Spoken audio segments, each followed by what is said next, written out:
Estamos hablando sobre las bases que puso Jesús en cuanto al cristianismo, sobre la doctrina, la enseñanza básica de Jesús en el sermón de la montaña o en el sermón del monte, que incluyen los capítulos 5, 6, 7 y 8. Jesús les enseña a todos sobre los valores que Él quiere de los cristianos. Es un código de valores para todos los creyentes, ¿verdad? Y necesitamos entender lo que la palabra de Dios nos dice aquí en este sermón del monte, o también algunos lo ven como las bienaventuranzas. La palabra bienaventurado, ¿qué significa? Dichoso, feliz, completo. ¿Quiénes son los bienaventurados? Bueno, aquí Jesús va a decir la felicidad, la va a describir a la manera de Él. Y es interesante porque las promesas que dan estos versículos, la respuesta termina siempre en por qué, por qué, por qué, por qué. Bienaventurados estos, felices estos, ¿por qué? Felices estos, ¿por qué? Felices estos, ¿por qué? Entonces uno puede hacer una sintaxis, se llama en hermenéutica, donde se subordinan ideas y uno puede ir separando, ¿no? En un estudio un poco más profundo del texto, uno va viendo cómo se repite muy fácil el pensamiento absoluto de Jesús, en el cual dice: porque de ellos, las promesas, de ellos es el reino de los cielos, ellos recibirán consolación, ellos recibirán la tierra por heredad. Cada uno de estos empieza después de un porqué. Ellos serán saciados, ellos alcanzarán misericordia, ellos verán a Dios, ellos serán llamados hijos de Dios, de ellos es el reino de los cielos, vuestro galardón es grande en los cielos. 1, 2, 3, 4, 5, 6, 7, 8, 9, ¿por qué? Si podríamos estar todo un año hablando de estos. El por qué es la respuesta a una obediencia, la respuesta a un requerimiento. Jesús va a requerir algo de nosotros, pero Él dice: después de que tú cumplas con lo que yo te digo, vas a tener una promesa. Y miren que estas promesas no dice: tendrás una Ferrari, te casarás con un pechipeludo, tendrás mucho dinero, vas a ver hectáreas de tierra con cultivos, no, todas las promesas que van aquí, si puedes estar ahí en el texto, en tu Biblia, ahí en Mateo 5, habla de los cielos, de la consolación que nos da el Señor, de la tierra celestial, de ser saciado, de estar completos, de tener el perdón de Dios, alcanzar misericordia, de tener la dignidad de ser llamados hijos de Dios y de ser herederos del reino de Dios, y entender que vuestro galardón es grande en los cielos. Mire cómo Jesús expresa el mensaje y no nos gusta tal vez, porque nosotros queremos vivir la vida aquí y ahora.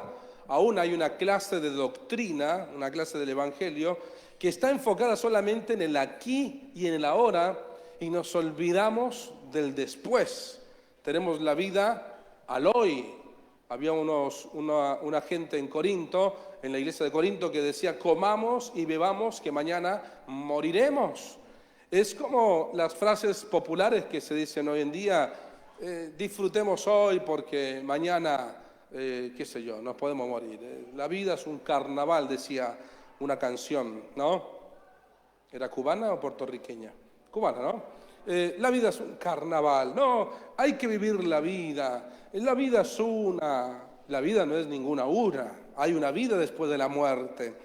Pero todas estas filosofías que llegan a la mente terminan haciendo de la persona una creencia, una religión, una filosofía, y por consecuencia un comportamiento.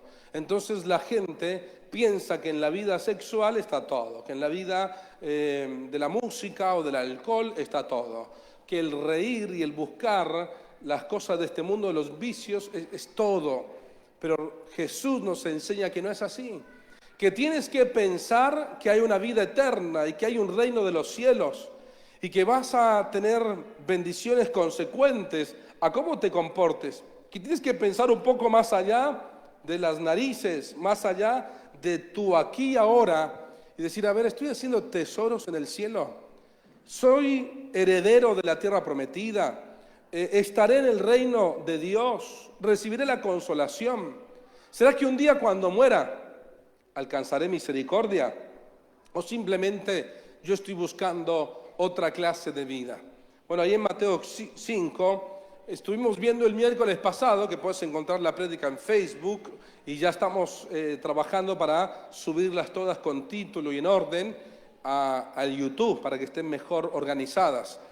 El miércoles estuve hablando de las 3 primeras bienaventuranzas, los que lloran, los pobres de espíritu, los que lloran y los mansos. Y esos 3 están agrupados en una relación directa con Dios mismo, de ti a Dios. Los que lloran son los que tienen una gran necesidad de Dios, los pobres en espíritu son los que reconocen una gran necesidad de Dios. Tienen una pobreza en sí mismos que dicen, yo no puedo solo, no soy el superhombre, no soy la super maravilla, la super mujer maravilla, soy humana.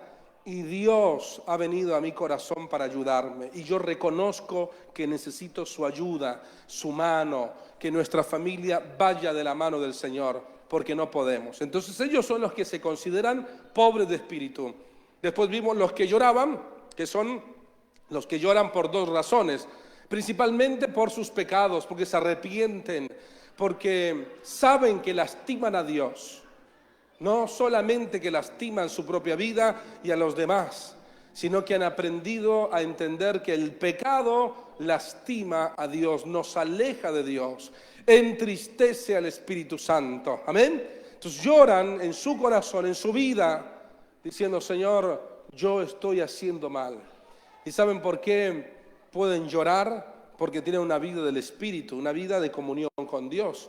Y en esa comunión con Dios, Dios te habla de todo. Te habla de tu economía, de tu sexualidad, de tus relaciones interpersonales, del servicio que le das al Señor, de los proyectos y sueños que hay en tu corazón, etcétera, etcétera. Amén.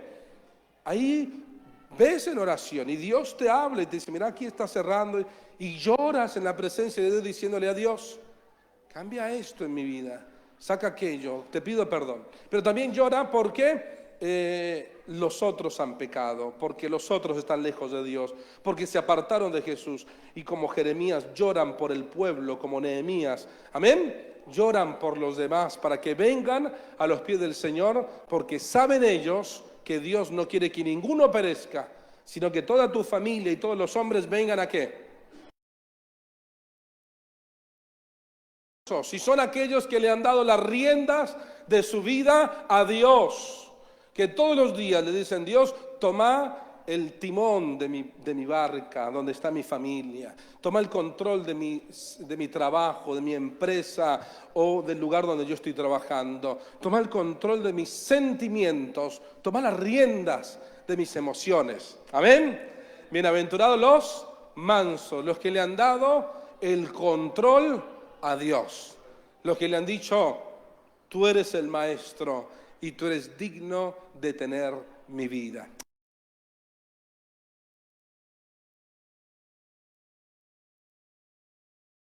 Promesa, ¿por qué? Serán saciados. Amén.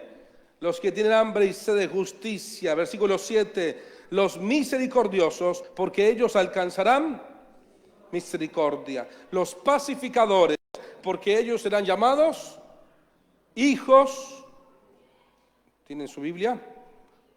Hijos de Dios. Versículo 10, bienaventurados los que padecen persecución por causa de la justicia, porque de ellos es el reino de los cielos. Bienaventurados sois cuando por mi causa, ¿quién está hablando?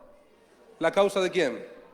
de Jesús os vituperen y os persigan, es decir, hablen de ustedes mal, los desprecien y los humillen, eso es vituperar, y os persigan con sus filosofías y sus burlas, y digan toda clase de mal contra vosotros, mintiendo. Dice, felices cuando te pase eso. Gozaos, más todavía, y alegraos. Ahí sueltas una carcajada. ¡Oh, oh, oh! Aleluya. Porque vuestro galardón es que grande en los cielos. Porque así persiguieron a los profetas que fueron antes que vosotros. O sea que te pone en los que son perseguidos y se gozan, entran a la dignidad de los mártires, profetas del Antiguo Testamento. Te califican Jesús en el mismo lugar, te sube a ese podio de fe, de dignidad. Tremendo cada una de estas promesas. Vamos con el versículo 6. Los que tienen hambre y los que tienen ¿qué? Sed de justicia. Dos condiciones desesperantes. ¿Alguna vez tuvo muchísima hambre? Parece que el cuerpo empieza a temblar, ¿no? ¿No les pasó? Bueno, está bien. Y sed, bueno, tal vez sí, estás corriendo, haciendo deporte, no sabes la hora de tomar agua porque te estás deshidratando y tu cuerpo mismo pide. Habla de una actitud desesperante, hambre y sed. Aún médicamente, la sed y el hambre son síntomas de vida, de tener salud, de estar saludable. Yo siempre que me enfermo digo, mi mamá y mi papá decían, bueno, mientras coma, va a vivir, ¿no? Entonces algunas veces, ¿usted cómo está, pastor? Y yo digo, estoy comiendo, así que voy a vivir, parece. Y lo digo así en broma, pero es verdad.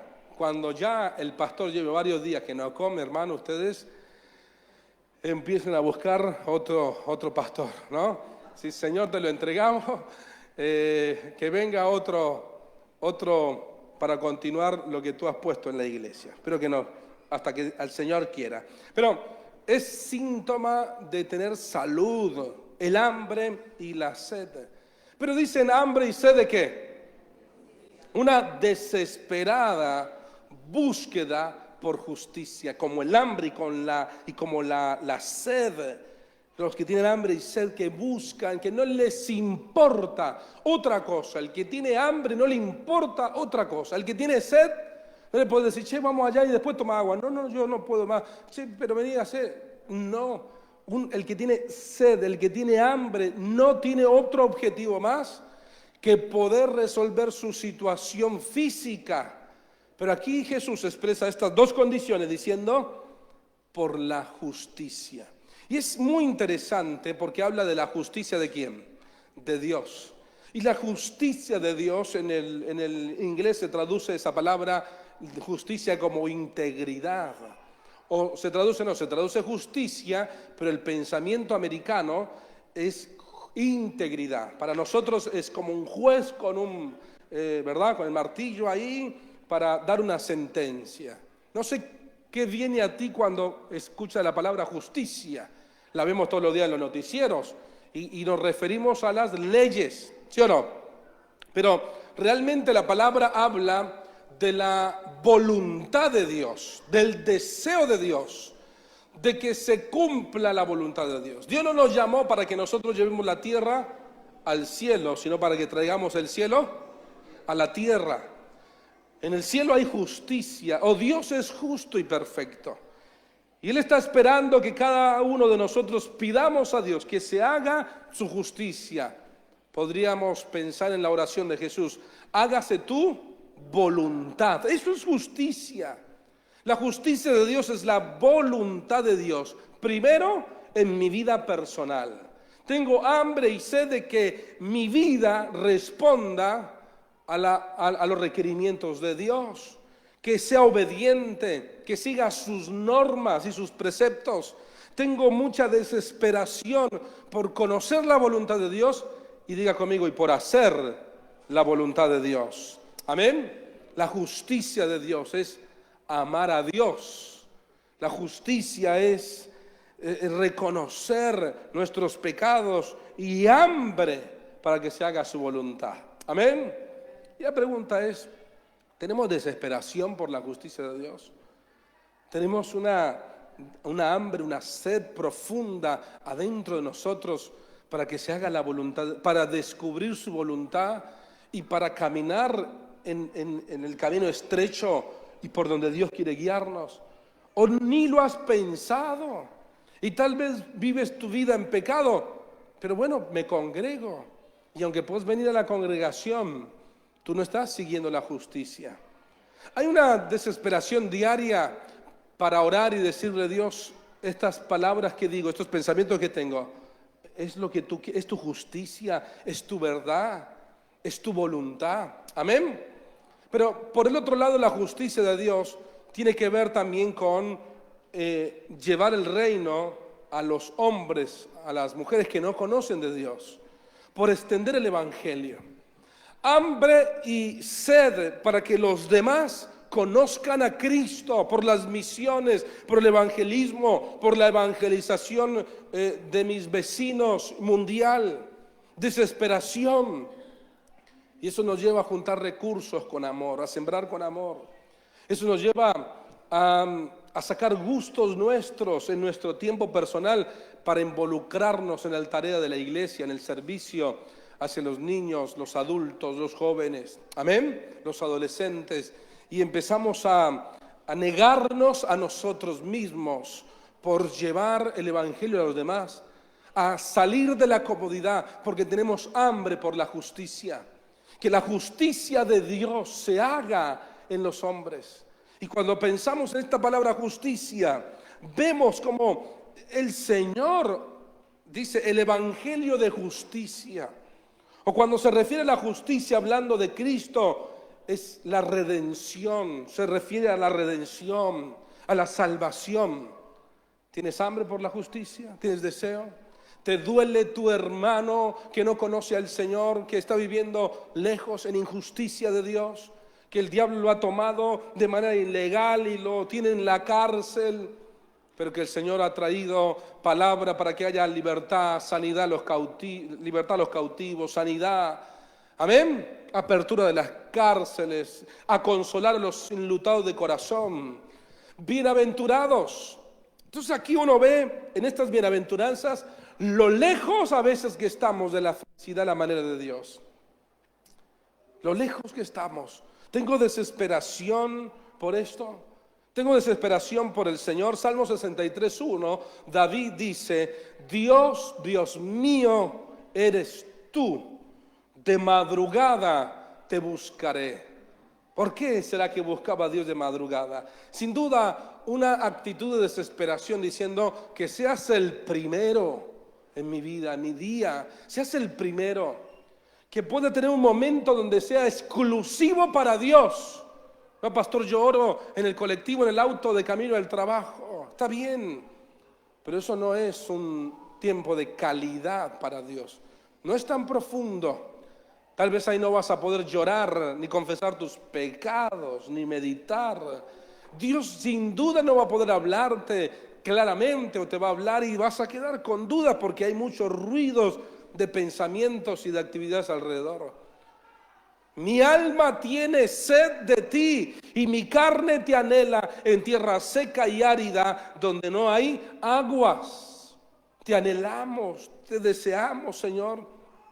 Cuando me acuerde de ti en mi lecho y cuando medite de ti en las vigilias de la noche.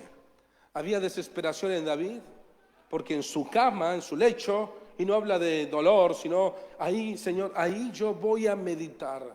En las vigilias de la noche, los judíos dividían la noche en 4 partes de 3 horas cada uno, de 6 a 9, de 9 a 12, de 12 a 3 de la mañana y de 3 de la mañana a 6 de la mañana. Desde la puesta del sol, 18 horas, hasta la salida del sol a las 6 de la tarde. Y se divide en 4 vigilias de la noche. Hay muchos pasajes que hablan de esto. Pero dice, cuando me acuerde de ti en las vigilias de la noche, es decir, en toda mi noche, que mi mente esté en ti, que mis pensamientos seas el primero, el único, el verdadero, sea mi mayor deseo. ellos son felices. Diga conmigo, feliz el que busca a Dios con hambre y con desesperación. El que tiene hambre de la justicia de Dios. Yo soy feliz, puede decir alguien. Y tú lo miras y dices, pero yo no te veo una actitud desesperante por conocer la Biblia y por ir a la iglesia. Eso es felicidad a tu manera. Pero tú quieres que yo te describa quién es la persona feliz. La describió Jesús. Es el que tiene un deseo profundo de buscarle al Señor, de ir a la iglesia, de predicar el Evangelio, de hacer su voluntad. Yo soy feliz, yo no te veo llorando por tus pecados ni arrepintiéndote. Jesús lo describe al feliz como alguien que llora, que busca, porque ese va a ser consolado. Yo veo feliz el que tiene pobreza, el que reconoce su bajeza, sus limitaciones, sus debilidades y dice, Señor, te necesito. El que ha dejado que su carácter sea moldeado por el Señor. Amén. Necesitamos esa justicia. Y la justicia tiene que ver también con integridad. Con integridad, dichosos ellos, porque manifiestan la justicia de Dios. Recuerdo la historia de un rey que buscaba el nuevo herrero en toda la comarca y le iba a pagar muy bien, pero él llamó a un montón de gente, eran como 50, y a cada uno le dio una semillita y dijo, bueno, en unos 6 meses yo los voy a llamar a ustedes, me van a tener que sembrar esta semilla en una maceta y me van a tener que venir de nuevo en 6 meses y mostrarme su maceta. Así que ellos se fueron todos contentos y sembraron su semilla y qué sé yo. Y uno de ellos, cuando sembró, la regaba y la ponía al sol, la entraba y no brotaba y no brotaba y pasaron los meses, no brotaba y le decía a su mamá, bueno, qué sé yo, no hice las cosas bien, soy una persona mala. Pero el día que tenían que presentarse, él dijo, yo no voy a ningún lado porque mi semilla no brotó, me van a cortar la cabeza. Su madre le obligó a ir, dijo, vos vas a ir con tu maceta igual. Y cuando llegó, ahí estaban los 50, unos con unas plantas así, otros con flores por todos lados, las plantas hermosas. Y este estaba con una maceta con tierra, sin nada. Así que el rey vino y lo agarró a ¿no? El que no tenía nada, ninguna planta, lo tomó y dijo, tú serás el nuevo herrero. Tú serás una de las personas más importantes acá. Y le dijo, porque todos ustedes son deshonestos. Yo di 50 semillas que no tenían vida, no tenían fertilidad, que no tenían vida, no iban a poder brotar. Y todos ustedes trajeron cualquier cosa, pero este fue honesto y este es digno de estar acá en mi palacio. ¿Cuántos de nosotros no somos íntegros en muchas cosas? Y la deshonestidad nos alcanza, ¿no? Nos alcanza. Y la Biblia habla en Job de la luz del sol que va a resplandecer sobre nosotros. Y ahí se va a ver la suciedad y la mentira. O será nuestra luz como el mediodía para que se glorifique el nombre del Señor. Es tremendo. Necesitamos justicia de Dios, verdad, santidad, sinceridad, devoción a Dios, desesperación por buscarle. En el culto en la iglesia donde nos convertimos, los domingos habían 7 cultos, uno tras de otro. Entonces empezaba el primero a las 6 de la mañana, y el segundo a las 8, y el tercero a las 10, el cuarto a las 12, y después a las 2 de la tarde eran los siguientes. Y mis padres se convirtieron al Señor. 4 hijos, nos íbamos en el colectivo, 2 colectivos teníamos que tomar. Llegábamos a la iglesia, al frente había una panadería. Y usted pregúnteme, pastor, ¿y a cuántos cultos iba su familia? ¿A cuántos cultos íbamos? A los 7 nos llevaban. El domingo era Dios hasta los oídos, los cachetes, las orejas, todos los ojos, todo era. Pero para nosotros se convirtió en algo tan natural. Al mediodía mi mamá nos compraba con mi papá una gaseosa con pan. Comíamos gaseosa y al culto que empezaba 1 hora orando. Sin duda Dios estaba formando algo grande para conmigo, para con mi vida. Yo creo, hermanos, que algo tremendo, más grande va a pasar en el Ministerio de Restauración y Avivamiento. ¿Cuántos dicen amén? Y creo que será un ministerio mundial. Y no lo hablo por emociones.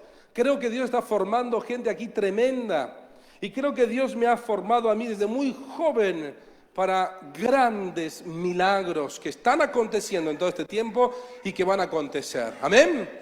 Cuando tengamos toda la cabeza canosa, nos vamos a acordar de esto y vamos a decir, mira todo lo que Dios ha hecho con nuestras generaciones. Pero ahí estaba, hambre de Dios. Y si hacían 2 cultos más, en 2 cultos más íbamos a estar. Y el lunes a las 5 de la mañana era el devocional. Y yo pienso en eso y digo, ¿por qué algunos llevamos el domingo al anexo? Y entonces empezamos a justificarnos en tantas cosas. Hay hambre de Dios, hay hambre. Y si eres soltero, hermano, peor todavía. Dale tu vida a Dios. Mirá el que tenés al lado. Si eres soltero, dale tu vida a Dios. Es feliz. No tienes otra cosa que hacer. Entrega tu vida al Señor. No tienes otra cosa que hacer con tanto valor como vivir para el Señor. Versículo 7. Bienaventurados ¿los qué? Versículo 7. Bienaventurados fuerte, los misericordiosos. ¿Por qué? Ellos alcanzarán misericordia. ¿Cuántos van memorizando los versículos? Bienaventurados los pobres en espíritu. Después, bienaventurados los que lloran. Tercero, los mansos. Cuarto, recién lo dije, que tienen hambre. Ellos serán saciados, van a recibir esa justicia en abundancia. Quinto, los misericordiosos.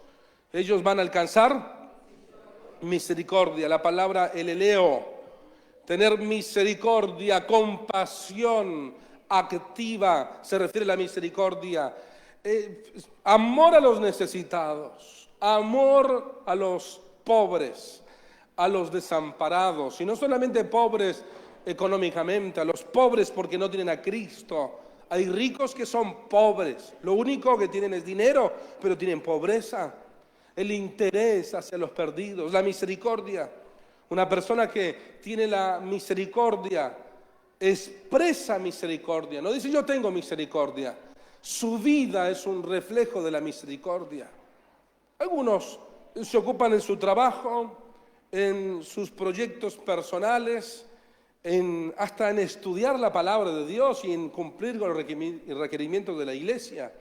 Pero en cuanto a la misericordia de los perdidos, de evangelizar, de discipular a otros, de acompañar, de visitar, de ir a los niños, a los jóvenes, deben la materia. Y el Señor nos habla de la misericordia, es una actitud de una iglesia que va a la calle, que sale, que habla a los perdidos, que habla a su familia, que no solamente está preparándose, porque esa sería una pata de la mesa para que se quede de pie, se está preparando en la palabra y se está sujetando a la visión de la iglesia, sino que también está llevando el evangelio a la calle. Tiene un serio compromiso por los pobres, por los perdidos, por los necesitados, por los que no conocen al Señor, por su familia que no conoce a Dios. Esos son bienaventurados, los misericordiosos. Amén. Los que no tienen problema de ir donde está la necesidad, de servir, de no ganar dinero, de cerrar la persiana de su negocio, aunque podría ser el momento en el que más vende, para decir este es mi tiempo donde yo voy a servir al Señor, a los demás, donde voy a dar a los demás. Donde cuando evalúan, decir, pero esto me lo tengo que gastar en remiso, en colectivo, pero al cuestión de tantos meses y años podría tener esto, y no lo dudan, dicen, no me interesa, si viene, viene, pero que mi vida sea para el Señor. Los que empiezan a evaluar sus tiempos y dicen, hay una obra que hacer donde va a bendecir a tantas personas, no, pero mirá que el domingo te vamos a pagar, o el sábado te vamos a pagar al 200, mirá, me pagues al 1000, yo el sábado voy a servirle al Señor. Pero es un compromiso personal, es un compromiso directo con Dios. donde dirás, Señor, yo quiero hacer una extra para el banco del reino de los cielos. Esto no lo aprendes escuchándome a mí, no. Esto te lo vas a olvidar apenas salga de la puerta. ¿Sabes dónde se aprende esto? Cuando de madrugada, mañana, le doblas tus rodillas al Señor y le dices, Dios, enséñame lo que es misericordia. Jesús le dijo a los fariseos, en este mismo sermón les va a decir después, ¿no han aprendido lo que dice el Señor? Misericordia quiero y no sacrificio. Diga conmigo, misericordia y no sacrificio.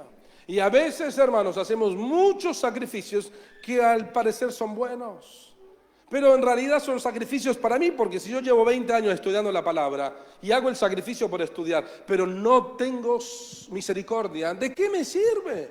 ¿De qué me sirve estudiar y conocer y hacer? ¿O de qué me sirve pensar que mi ministerio es uno solo? Si la palabra ministerio es servicio, es general, es servicio. Y hay muchísimas maneras de servir a Dios. Y cuando te encierras en una, ahí te quedas. Pero cuando entiendes el ministerio como un todo, tú le dices, Dios, yo necesito aprender a servirte más. ¿Cuántos dan gloria a Dios por esto? Si no le gusta la prédica, bueno, usted la borra del Facebook y no la tiene en su muro. Pero necesitamos, amén. Diga conmigo, misericordia. Bueno, lo bueno es que esto no lo digo yo. Si usted se tiene que enojar ¿con quién? Si lo dijera yo, sería el hombre más sabio del mundo. Pero esto lo dice el Señor, yo solamente les transmito los misericordiosos, porque ellos alcanzarán ¿qué? Misericordia. Pones tu corazón en la miseria del otro. Expresas amor por los intereses de los demás. Tienes empatía. Tienes un carácter que te lleva a pensar en cómo está el otro. Y cuando llueve, Señor, ayuda a los que no tienen un techo. Gracias porque tengo mi techo. Pero si conoces a alguien que no tiene, tú dices, le voy a ir a ayudar para poner su techo. Le voy a ayudar para hacer esto. Ahí está. Vamos a amar a las personas. Vamos a bendecir al que tiene frío, al que tiene hambre. ¿No te das cuenta que a veces pensamos en nosotros, pero necesitamos ver a un Dios que es el Dios del mundo? Y a veces la gente ora, pero no ha crecido en la oración. Entonces ora por todas sus necesidades y hasta las de rosario alcanzan. Pero ¿saben que hay un mundo que sufre, mis hermanos? Hay un mundo, y la oración verdadera es la que trasciende nuestra frontera y la que conoce de los continentes, que son 5 continentes y muchísimos países, y lloras por los que sufren y oras por cosas específicas. Ellos son bienaventurados para el Señor, los que oran, los que tienen simpatía con la lástima del otro, con el dolor del otro. Miqueas 6:8. Él te ha declarado lo que es bueno y lo que pide Jehová de ti, solamente hacer justicia, amar misericordia y humillarte ante tu Dios. ¿Cuántos quieren hacer la voluntad de Dios? Mira el que tenés al lado, misericordia, misericordia. Que escúcheme hermanos, ¿quieres aprender la palabra? Vuelve a tu casa y en tu agenda digas, ¿dónde está mi horario de misericordia? Porque la misericordia no es pensar, la misericordia es hacer. ¿Dónde está mi día de misericordia, mi horario de misericordia? ¿Dónde está mi dinero de misericordia? ¿Dónde está mi misericordia? Amén. Estuve estudiando hace unos meses atrás sobre el pensamiento católico de la misericordia, espectacular. El puro, no el de siglos atrás, no el de ahora. Pero la teología de la misericordia y de toda su visión hacia la misericordia era muy bueno, después se pervirtió. Pero le decía el Señor, tenemos que ser cada día más misericordiosos. Amén. Un amén. 2 amenes. ¿Cuántos dicen amén? Amén. Versículo 8, fuerte. Bienaventurados. ¿Bienaventurados quiénes? Los de limpio corazón. Mire la felicidad. ¿Cuántos están impresionados con la felicidad a la manera de Jesús? ¿Cuántos están confrontados con la felicidad a la manera de Jesús? Porque a la manera del mundo es el que no llora. Y Jesús dice, el que llora. A la manera del mundo es el que tiene más. Y Jesús dice, no, el que tiene misericordia y da. A la manera del mundo es el súper hombre que tiene carácter y que va al frente. Y el Señor dice, no, son los mansos, los que reconocen su necesidad. Es todo opuesto el reino de Dios al reino del mundo. Totalmente opuesto. Ellos están los fariseos, la gente escuchando a Jesús. ¿Qué prédica está diciendo este hombre? ¿Qué es lo que va a decir? ¿Qué está predicando? La vida del al revés. Por eso nosotros vamos contracorriente. Amén. Versículo 8, los de limpio corazón.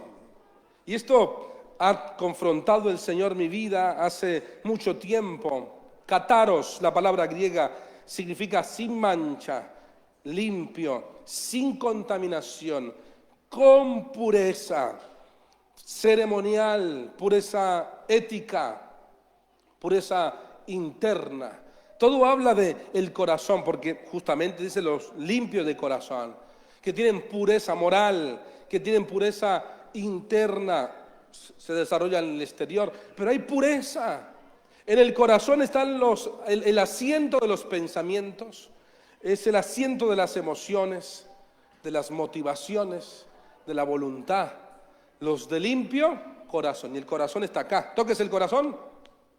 Ahí está el corazón, ¿sí o no? Ahí está el corazón. Ahí están las emociones, ahí están los pensamientos, ahí están en lo más, en la cabeza y más atrás, más adentro, en lo más profundo. Hay cosas que tenemos ahí nomás, y hay cosas que tenemos bien adentro, en el corazón. En el corazón. La palabra corazón es una palabra poética en realidad, pero necesitamos pensar, Señor, soy limpio de corazón, hay limpieza en mi corazón, porque el corazón se ensucia con los odios, con la envidia, con los comentarios desagradables, con la crítica, con la vanidad, con los enojos. Hace años atrás, era jovencito y mi hermano John es un adorador. Entonces él se sentó al piano y yo me senté al lado de él y empezamos a adorar al Señor, adorar al Señor, adorar al Señor y cantamos a Dios. Y de un momento a otro, no sé cuánto tiempo habrá pasado y mi hermano oraba al Señor para que Dios nos limpiara. Y mi hermano empezó a llorar y a decirle al Señor, hazme limpio de corazón. Y oraba con congoja. Y entonces él oraba por mí y decía, Carlos, tenemos que ser limpios. Y yo no lo entendí. Él estaba tan quebrantado. Y después él oraba por mi Señor, dale limpieza de su corazón. Y pasaron unos minutos más y el Espíritu Santo empezó a hablarme a mi vida. Y yo empecé a llorar aún más. Las experiencias con Dios, hermanos, son las más grandes que pueden pasar. Hay cosas que yo no te puedo enseñar, que no se aprenden con esta mente racional.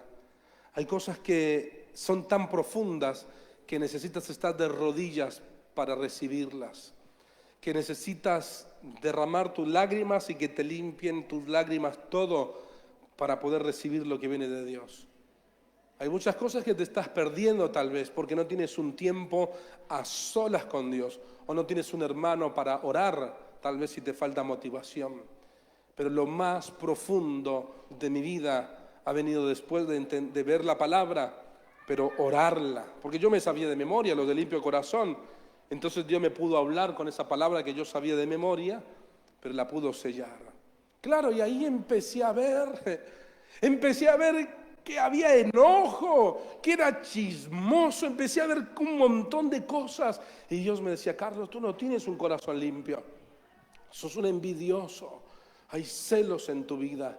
Algunos saludas con amor, a otros no saludas, das la espalda, tratas de zafar en todo lo que puedes, zafas. Y empezó Dios a marcarme con mi generosidad.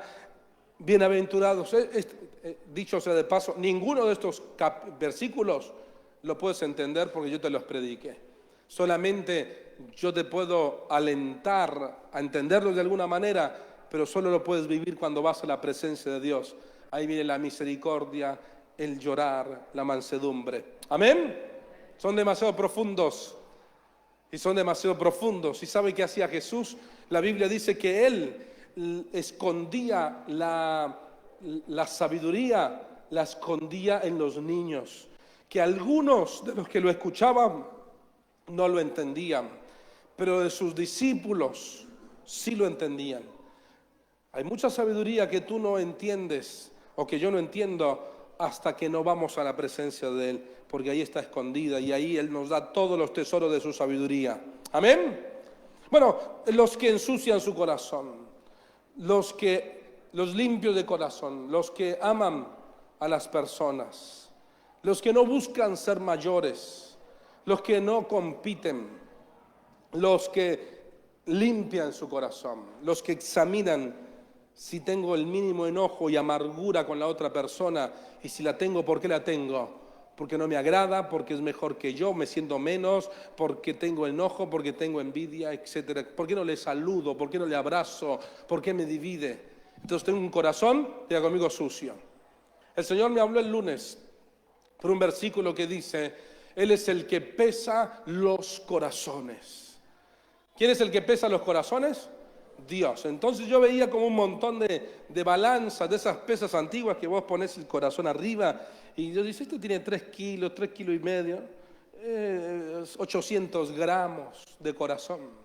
Dios es el que pesa los corazones, pero en realidad el versículo se refiere a no juzgar. Él es el que juzga, Él es el que mide las intenciones del corazón. Él es el que sabe la verdad de cada uno. Él es el que sabe todo. Y toda la semana estuve pidiendo perdón al Señor. Ponele que alguien no venga al culto. Entonces, no vino al culto, un líder no vino al culto. Entonces yo digo, qué perezosa esa chica, qué perezosa que es. Siempre le pasa algo. Tiene más excusas que el Chavo del Ocho. Y uno piensa, y a veces yo le digo a Brenda también, che, me cansa esta persona. Y el Señor me decía, Carlos, eso es pecado, porque solo yo sé lo que le pasa a esa persona. Tiene un montón de motivos por los cuales no podría venir a la iglesia, porque trabaja en ese horario, porque, qué sé yo, tuvo un problema, tuvo que ir al hospital de urgencias, tal vez porque se quedó dormida. Y cuando se levantó, dobló su rodilla y lloró diciéndole, Dios, perdóname, soy vaga y me cuesta y yo sé lo que tengo que hacer, pero no puedo. Y porque está en su proceso y hay cosas que le está costando aprender. ¿Amén? Me pasa con los que no van al terreno. Dios me decía, Carlos, yo soy el que peso los corazones. Tú no sabes si no tiene conciencia. Tal vez sea rebelde, desobediente. Pero ese es el trato mío y yo te voy a dar palabra para que le digas en su momento, pero tal vez está luchando, se está tratando de acomodar, tal vez está en su proceso, tal vez, qué sé yo. Y Dios me dijo, el corazón es engañoso, ocúpate del tuyo, no podemos con el nuestro, queremos. Entonces es pecado cuando tú dices, a mí me parece, ya conmigo, a mí me parece, decirle que ya pecaste. Cuando dices, a mí me parece. Nos encanta hablar lo que no sabemos, ¿sí o no? ¿Sí o no? Vivimos en una sociedad donde la gente habla de lo que no sabe, pero habla. A ver cómo se hace el bizcochuelo. ¿Quién nunca hizo un bizcochuelo? Levante la mano. Los que nunca hicieron un bizcochuelo. Pecadores. Los que no hicieron. Bueno, pero si los ponemos de pie, ¿cómo se hace el bizcochuelo? Y hasta te explican cómo se hace el bizcochuelo. Es decir, ni lo hiciste, pero te dicen bizcochuelo naranja, de tomate, La gente habla de lo que no sabe. ¿Sí o no? Pues yo tampoco hice nunca un bizcochuelo. Hermanos, cuando dicen me parece. Yo creo que el pastor debería hacer esto y sería mejor así. Y el otro pastor de la otra iglesia, lo que pasa es que predica el evangelio mal y no antes. ¡Ay, Dios mío! ¿En qué lío te estás metiendo? Tú no sabes el corazón de ese hombre. Tú no entendemos cuánto le cuesta su trasfondo, su esfuerzo. Y ponele que tenga razón. No te corresponde porque hay uno que va a juzgarle. Tú no sabes sus lágrimas. A veces te acuerdas del pecado del otro y tal vez Dios lo perdonó hace tanto tiempo, pero tú ni lo perdonaste y te quedaste estancado, anclado al pasado de ese hombre. Yo, Carlos Rendón, si vas a hablar con algún amigo mío a los 17, 16, me va a describir como, qué sé yo, cualquier persona. No, ese Carlos era esto y lo otro. Pero esa persona no sabe que yo seguí de la mano con el Señor y que cometí un montón de pecados y de fracasos y que Dios me ha ido limpiando y me ha ido enseñando que yo no soy el mismo y la gente cambia. Y cuando dice, a mí me parece, el pastor tendría que venir acá y el hermano, y estás queriendo vivir la vida del otro, estás pecando. Y yo creería que debería hacer esto y creería que debería hacer aquello, ir por acá y hacer esto y pensar esto. Estás en un lío bárbaro. Dios es el que pesa los corazones. Diga conmigo, bienaventurado los de corazón limpio. ¿Quién tiene un corazón limpio? Una vez yo les conté, ¿no? Le dije a una hermana, esa hermana que no viene a la iglesia, no vaya más a visitarla, es insoportable, ya fue de una iglesia. Y esa hermana con lágrimas me dijo, pastor, no, usted no sabe todo lo que ha sufrido esa hermana. Ella perdió su hijo hace años, y yo cuando estaba escuchando a esa hermana, yo me quería morir, me quería meter abajo de la tierra. Y tenía una vergüenza. Y esa hermana con lágrimas me enseñó a mí lo que yo tenía que aprender, ¿no? Que tenía que ser más amoroso, más paciente, más misericordioso. Y me dio tanta vergüenza. Pero esa hermana con tanto amor me dijo, no, pastor, no, yo no, usted perdóneme, pero yo pienso que tiene mucho dolor y que hay que acompañarla y que hay que esperar. Y yo me quería morir. Pero era Dios hablándome a mi corazón. ¿Hay un corazón limpio en tu vida? Bienaventurados los de corazón limpio, los que no se atreven a hablar del otro aunque lo han visto en pecado. Dice, yo no me atrevo a juzgarlo, no me atrevo a hablarlo. Yo lo que podría decir es, Señor, perdónalo porque no sabe el mal que hizo para él, para su familia, para los demás. Y cuando te arrodillas y le dices, Dios, enséñame lo que es tener un corazón limpio. Oh, hermano, te vas a enterar todo el moho, todo el lodo que hay adentro de nuestros corazones y que Dios quiere limpiarlo. ¿Cuántos dicen amén? ¿Cuántos dicen amén? Ponte de pie, por favor. Me faltaron un par más, pero vamos a pedirle al Señor. Vamos a pedirle a Dios que Él nos dé un corazón limpio, porque ellos verán. ¿Cuántos quieren ver a Dios? Cara a cara dice, cuando llegue a tu presencia, yo solo quiero pedirte una cosa, dice la canción Cara a cara de Marco Vidal. Aunque caiga de rodilla, ¿no? Bueno, el título ya dice, yo quiero verte cara a cara. Y la canción dice, no importa en qué lugar de la mesa me hagas sentar. Y a mí me quebranta eso. No me importa, Señor, en qué lugar de la mesa. Soy el último. Yo estoy en la mesa. Amén.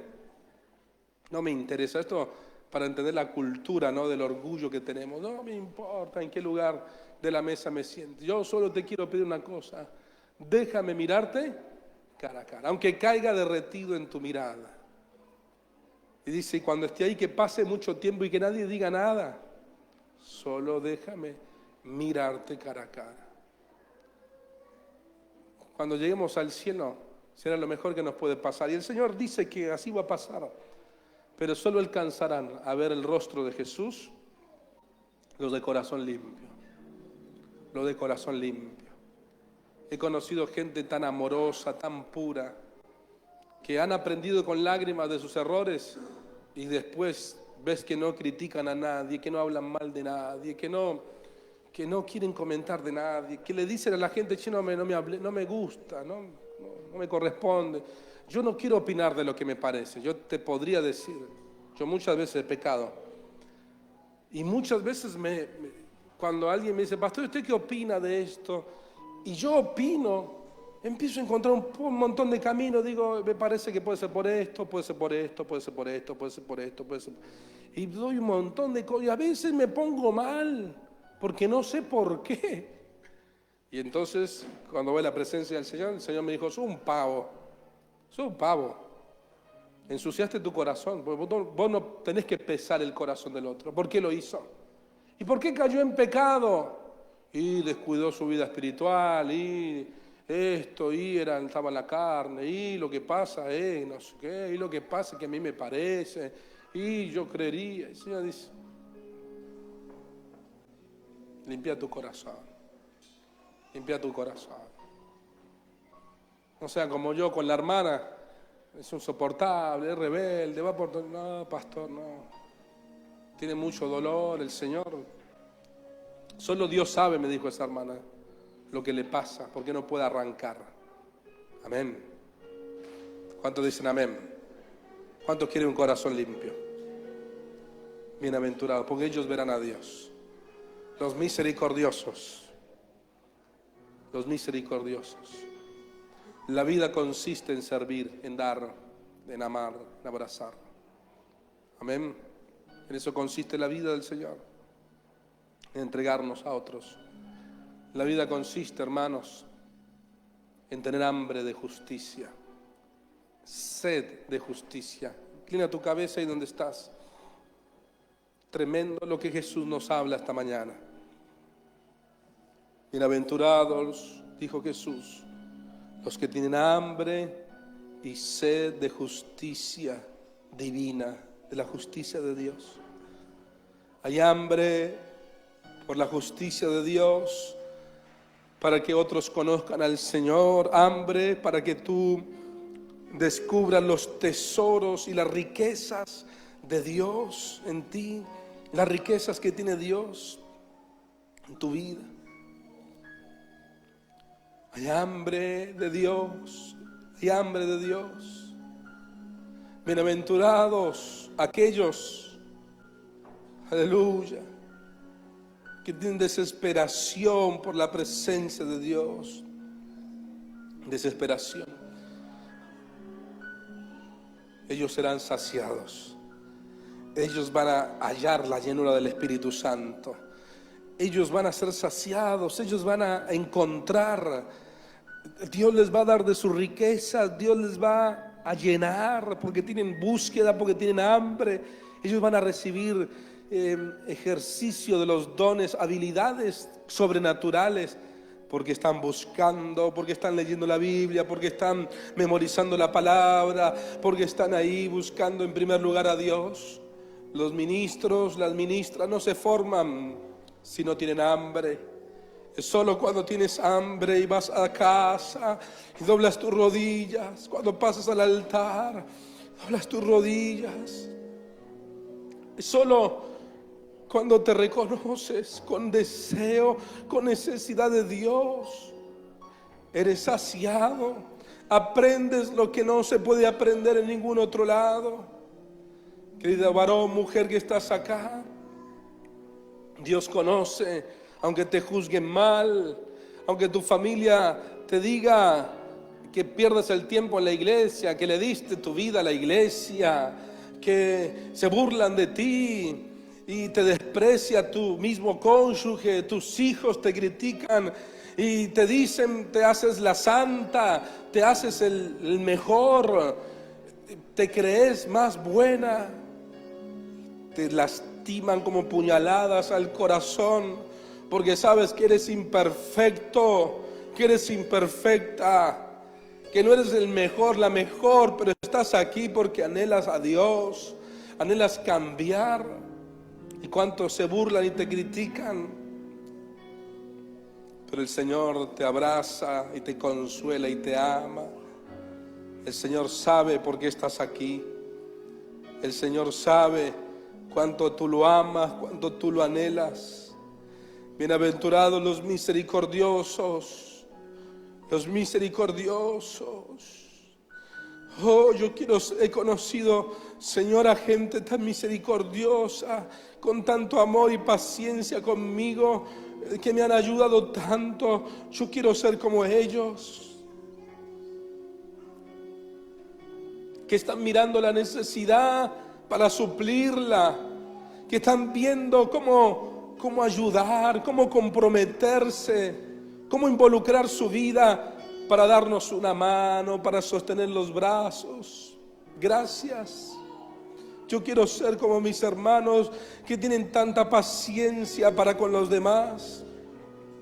Oh Cristo, oh Jesús, bienaventurados los de corazón limpio, los de corazón limpio. Y tal vez esta sea una oportunidad para que limpies tu corazón. Si quieres pasar al frente, si deseas doblar tus rodillas unos minutos acá adelante o ahí en tu silla, quieres quedarte de pie, puedes hacerlo.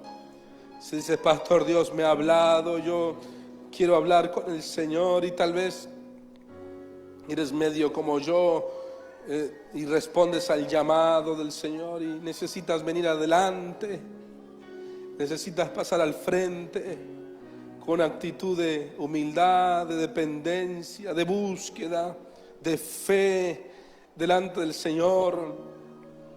Pues está abierto el espacio, unos minutos acá adelante para que adores al Señor, para que le preguntes a Dios cómo está tu corazón, si hay un corazón limpio, si hay un corazón limpio, porque Él es el que pesa los corazones.